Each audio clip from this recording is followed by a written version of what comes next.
The walls of Windsor are whispering again, and every rumor points to Sarah Ferguson.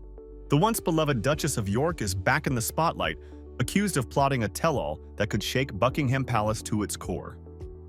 After years defending Prince Andrew through scandal and disgrace, Fergie may now be ready to cash in on his downfall. Betrayal or survival? That's the question haunting the royal halls tonight. Because when the Duchess speaks, the truth won't just hurt. It could destroy what's left of the House of York. Like what you see? Don't forget to like, share, and subscribe for more royal shockers and behind-the-palace truths. For years, the Yorks were Britain's strangest royal duo, divorced yet inseparable. Prince Andrew and Sarah Ferguson shared a home, raised their daughters together, and insisted their friendship was stronger than marriage. To the public, it was endearing. To the palace, it was baffling. But that illusion of unity is now fading fast. Reports suggest Fergie has been spending less and less time at Royal Lodge, the sprawling £30 million Windsor estate she once called home with Andrew. The couple who once boasted of being the happiest divorced pair in the world now live almost entirely separate lives. Behind closed doors, the warmth has cooled into polite distance. Even their daughters, Princess Beatrice and Princess Eugenie, have begun to quietly pull away. For years, they defended their father through scandal after scandal, refusing to believe the worst. But the emotional toll has become unbearable. Sources close to the sisters say they've sought counseling to deal with the endless waves of shame and scrutiny. The York family's once charming eccentricity has turned into a royal liability. The cracks are no longer whispers, they're visible fractures in public view. And at the center of that collapse stands Sarah Ferguson, a woman who's never learned how to disappear quietly. Because as Prince Andrew's public disgrace deepens, one truth becomes clear. His fall may just be Fergie's biggest opportunity. There was a time when Prince Andrew was the palace's proudest son, a war hero, a playboy prince, a man whose charm opened doors in every corner of the world. But that image has long since shattered. His ties to the late Jeffrey Epstein turned his name from royal to radioactive. The 2019 BBC Newsnight interview was supposed to clear his name. Instead, it destroyed it. The nation watched, stunned, as Andrew stumbled through denial after denial, claiming he couldn't sweat, that he'd been at a Pizza Express instead of with an accuser. Overnight, the man once dubbed Randy Andy became a national disgrace. In the years since, Andrew has lost nearly everything. His royal duties stripped, his military titles revoked, his family's reputation dragged through the mud. Even King Charles, his own brother, reportedly made it clear. Andrew will never return to public life. And in that vacuum of power, Fergie saw what she's always seen in chaos: opportunity. While Andrew shrank into seclusion, she began reinventing herself again. For decades, she'd tied her identity to his, but now, his disgrace offered her a strange freedom. The man she once stood by is a pariah, and the Duchess who shared his shame may finally be ready to profit from it. Because if anyone knows how to spin scandal into survival, it's Sarah Ferguson. From the very start, Sarah Ferguson's life inside the royal circle was chaos with a smile. When she married Andrew in 1986, she was the fresh, fiery outsider, a breath of normalcy in a family of stiff tradition. But her laughter soon became too loud, her mistakes too public, her freedom too threatening. By the 1990s, Fergie had become the British tabloids' favorite punchline. The infamous toe-sucking photos, the endless shopping sprees, the financial scandals. Most royal ex-wives might have vanished, but not Fergie. She turned her humiliation into a career. There was the 1996 Oprah interview where she confessed she'd been cut off by the royal family. Then came book deals, self-help tours, charity projects, and even a stint as a Weight Watchers ambassador. Every scandal birthed a new version of Fergie, and every version found a way to sell. She's the royal family's great survivor, the Duchess who refused to be buried by headlines. But survival has its price, and it always requires a new story to tell. Which is why, insiders say, she's preparing her boldest chapter yet, a global tell-all that paints her not as the problem, but as the woman the palace wronged. And who better to host her redemption than the woman who helped Meghan Markle craft hers? The whispers began quietly. Fergie's been talking to Oprah again. It wouldn't be the first time.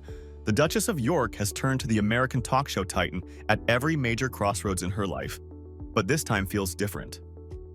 Sources close to Fergie claim she's considering a final, definitive interview, one that would rewrite her entire royal narrative, not the apologetic Duchess of the 1990s nor the cheerful children's author of the 2000s, but the silenced woman finally ready to tell her truth. The story, reportedly, would trace her decades inside the palace machine. The loneliness, the double standards, the quiet exile that followed Andrew's disgrace. And of course, her version of what really happened behind the gilded gates. If handled right, it could be her greatest PR coup, or her final undoing. The global fascination with royal rebels is stronger than ever, and Fergie knows it. Meghan and Harry turned victimhood into brand power. Fergie was doing that long before hashtags existed, but beneath the PR gloss lies a simpler motive: money. Because every redemption arc, every televised confession, every best-selling book has paid her bills. And after years of financial strain, this next act may not just be personal, it may be her only way to stay afloat. Royal life may look glamorous, but for Sarah Ferguson, it's been an expensive illusion. Without the official backing of the crown, every home, staff member, and luxury must be funded privately. And Fergie's past is littered with financial blunders, failed ventures, unpaid loans, and questionable business partners. When her friendship with Epstein made headlines years ago, it wasn't only scandalous, it was revealing. He had once lent her £15,000 to clear debts. That moment exposed what royal insiders already knew. Fergie's lifestyle outpaces her means. Despite her image as a children's author and charity patron, her real income sources are sporadic at best. She's dabbled in YouTube storytelling, Netflix production deals, and book royalties, but none of it rivals the stability she once had under the royal umbrella. Now, with Andrew's financial support dwindling and the palace quietly distancing itself, Fergie's pressure to stay relevant is mounting. That's why the tell-all isn't just gossip, it's strategy. A media storm equals renewed visibility, brand deals, and perhaps a multi-million-dollar deal for global rights. To Fergie, scandal isn't shame, it's currency, and she's learned to spend it better than anyone. But not everyone's buying her reinvention.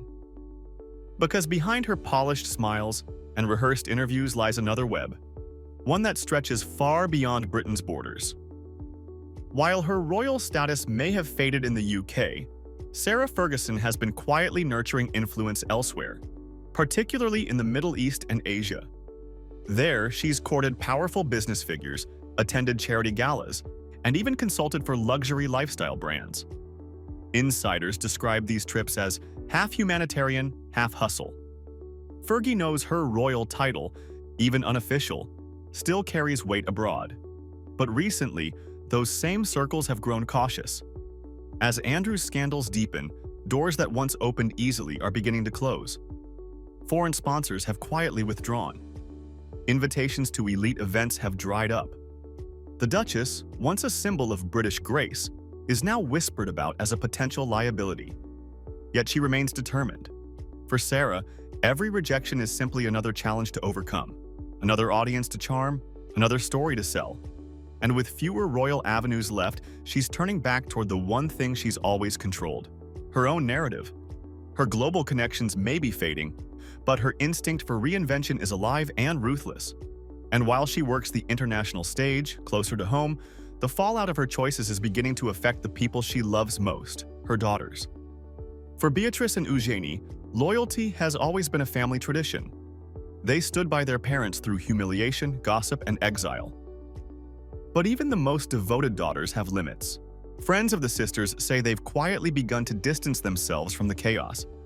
Beatrice, now a mother herself, has shifted her focus toward stability, attending palace events under King Charles's supervision, aligning more closely with the working royals. Eugenie, once vocal in defending her parents, has gone noticeably silent online. Behind the scenes, the tension is palpable. Fergie's rumored tell-all threatens to drag them back into the circus they've tried to escape. Every headline about their mother risks their own credibility within royal circles. Under King Charles, the monarchy has entered an age of control. Image is everything. Waste, scandal, and rebellion are liabilities to be purged. That's why he moved swiftly against Andrew, stripping him of roles, honors, and public appearances. And by extension, Fergie has found herself frozen out too. She wasn't invited to official royal gatherings, excluded from balcony moments, and subtly erased from the family's inner circle. Charles's message is clear. The monarchy survives only if it's lean, clean, and free of drama. Fergie's planned tell-all threatens that balance, and that makes her dangerous. Behind palace walls, aides are reportedly monitoring her moves, fearing what she might reveal. There are whispers of preemptive measures, tightening financial arrangements, revising royal leases, even reassigning Royal Lodge itself. Few living people have seen as much of the royal machine from the inside as Sarah Ferguson. She's been both embraced and exiled, trusted and betrayed. And that gives her something no one else possesses: knowledge. If Fergie truly decides to speak, her revelations could be explosive. She's witnessed private conversations, royal rivalries, and palace cover-ups that the public has never heard. She knows who whispered against Diana. She knows which courtiers still shield Andrew. And she knows how deeply dysfunction runs beneath the crown's polished exterior. Those close to her say she's furious at being treated like an embarrassment while others profit from their stories. Meghan and Harry told theirs and cashed in. Why shouldn't she? To the palace, that possibility is terrifying. One televised confession could reignite decades of buried scandals. And yet, to Fergie, it's the ultimate act of revenge, a way to reclaim the power the monarchy took from her. But vengeance and survival often blur. And as she stands at this crossroads, the final question looms larger than ever, a sacred. Will she burn the institution that once defined her, or rebuild herself from its ashes? And when that day comes, the palace won't just brace for impact. It will finally face the Duchess, who learned how to make scandal her crown.